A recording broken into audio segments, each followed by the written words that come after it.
হাওর ছেড়ে আজকে চলে যাচ্ছি। আর অনেকে আমাদেরকে জিজ্ঞেস করছিল, আপু হাওরে তো বোট ডুবে গেছে, তোমরা ভালো আছো কিনা। আজকের ভিডিওতে সবকিছুই জানিয়ে দিব। সন্ধ্যায় আমি যাওয়ার জন্য একদম রেডি হয়ে বোরখা পরে ব্যাগ সব গুছিয়ে নিছি। আমরা এই 2 দিন বোটে যারা যারা ছিলাম সবাই রেডি হয়ে গেছি, সবাই ব্যাগগুলো গুছিয়ে নিছি। এই কর্নারটা ছিল আমাদের চায়ের কর্নার, আনলিমিটেড। এখান থেকে সব সময় চা খাইছি, তাই ভাবলাম যাওয়ার আগে লাস্ট বার 1 কাপ চা বানাই আর আমার হাজবেন্ডকে খাওয়াই। যেহেতু অনেক লং জার্নি করতে হবে, আমি সবার আগে বোরখা পরে রেডি হয়ে গেছি। একদম কমফোর্টেবল একটা বোরকা পরছি যাতে জার্নি করতে কোনো প্রবলেম না হয়। এই বোরকাগুলো যেমন কমফোর্টেবল, প্রাইসও খুবই কম। তাই বা ফ্যাশন হাউস 2.0 ফেসবুক পেজ থেকে এই বোরকাগুলো আমি নিই। তোমরা চাইলে ঘুরে আসতে পারো, পেজটা আমার ডিসক্রিপশনে দেওয়া থাকবে। যাই হোক, এখানে আমি 1 কাপ চা সুন্দর করে বানিয়ে আমার হাজব্যান্ডকে দিলাম। আর এবার আসি বোট ডুবার কথা। হ্যাঁ, এই টাঙ্গুয়ার হাওরে কিছুদিন আগে একটা বোট ডুবে গেছে, কিছুটা এই বোটের মতোই দেখতে, বাট সেই বোটটা আমাদের বোট না। এই বোটটা মাশাআল্লাহ অনেক উন্নত, আর আল্লাহর রহমতে আমরা 2 দিনের ট্রিপ খুব ভালোভাবে কমপ্লিট করছি।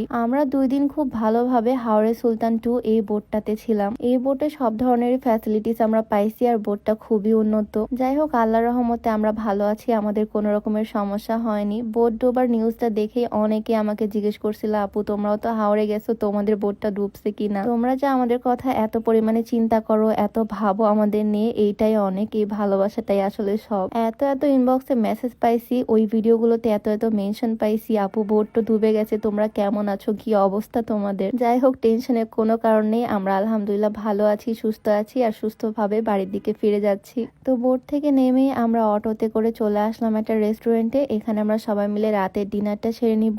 একদম সুনামগঞ্জ থেকে রাজশাহী, মানে আমাদের প্রায় 15 ঘন্টার মতো জার্নি করতে হবে। আর রাতে এখানে না খেলে আর খাওয়ারও জায়গা পাবো না, তাই এখান থেকে পেট ভরে খাওয়া দাওয়া করে নিলাম। এখান থেকে সবাই মিলে খাওয়া দাওয়া করে আবারও আমাদের ব্যাগ বস্তা সবকিছু নিয়ে বের হয়ে গেলাম। আমরা যেহেতু আগে থেকে বাসের টিকিট কাটিনি, তাই খুব একটা ভালো বাস আমরা পাইনি, বাট কিছুই করার নাই। এখন এই বাসে করে যেতে হবে আমাদের ঢাকা পর্যন্ত। আমরা রাত 10টার বাসে উঠলাম, কাল ভোরে গিয়ে ঢাকাতে পৌঁছাবো। দেন ঢাকা থেকে আমরা উঠবো একদম রাজশাহীর বাসে। আগামী 15-16 ঘন্টা আমাকে একদম জার্নির উপরেই থাকতে হবে। আগে খুব একটা জার্নি করতে পারতাম না, বাট এখন বেশ ঘন ঘন ট্যুর দেওয়া হয়, তাই এখন জার্নি করতে বেশ এক্সপার্ট হয়ে গেছি। তারপরও আজকের বাসে যে একটা অবস্থা, আমার প্রচন্ড কষ্ট হচ্ছে এইভাবে জার্নি করতে। দেখো, প্রায় ভোর, আকাশটা একটু একটু সাদা হয়ে আসতেছে। প্রায় 8 ঘন্টার মতো সময় লাগে সুনামগঞ্জ থেকে ঢাকা পৌঁছাতে। ভোর এখনো হয়নি, বাট এখানকার মাছ বাজার গুলোতে অলরেডি মানুষ জমে গেছে দেখো কত।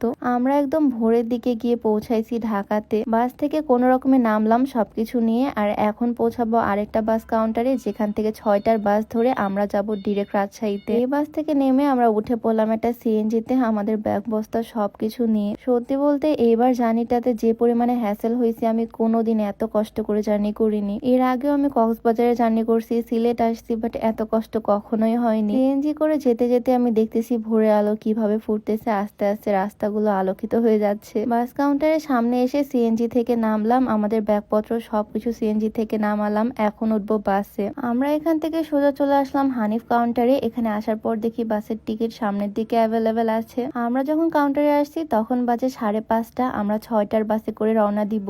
আসলে এই 2 দিনের ট্রিপটাও এনজয় করছি, আর এখন জার্নি করতেও প্রচুর কষ্ট হচ্ছে। বাংলাদেশের এক প্রান্ত থেকে যাচ্ছি এখন আরেক প্রান্তে। ঢাকা থেকে রাজশাহী যেতে আবারও সময় লাগবে আমাদের 5-6 ঘন্টার মতো। 5-6 ঘন্টা আবারও বাসের মধ্যেই বসে থাকতে হবে। ঢাকা জার্নিতে আমি একটা জিনিসই এনজয় করি, সেটা হচ্ছে এই যমুনা সেতু। সেতু পার হয়ে সুনামগঞ্জে এসে এখানে যাত্রা বিরতি দিল 20 মিনিটের। এখানে এসে 20 মিনিটের মধ্যে আর কিছু খাওয়া দাওয়া করলাম না। এখান থেকে একটা দই সুন্দর করে প্যাকেট করে নিলাম বাসার জন্য, আর আবারও বাসে বসে রওনা দিয়ে দিলাম। আকাশটা কিন্তু দারুণ লাগতেছে, কি বলো। অবশেষে আরো 1.5 ঘন্টা জার্নি করার পর আমরা পৌঁছালাম নাটোরে, আর এখানেই নেমে পড়লাম। এখন রিক্সা করে ডিরেক্ট চলে যাবো আমার শ্বশুর বাড়িতে। এখানে আসার সাথে সাথে টিপ টিপ করে বৃষ্টি পড়াও শুরু হয়ে গেছে। যাই হোক, ট্যুর শেষ করে অবশেষে ঠিকঠাক মতো বাসায় পৌঁছাতে পারলাম, আলহামদুলিল্লাহ। তো আজকের ভিডিওটা এখানে শেষ করছি। সবাই ভালো থাকো, আল্লাহ হাফেজ।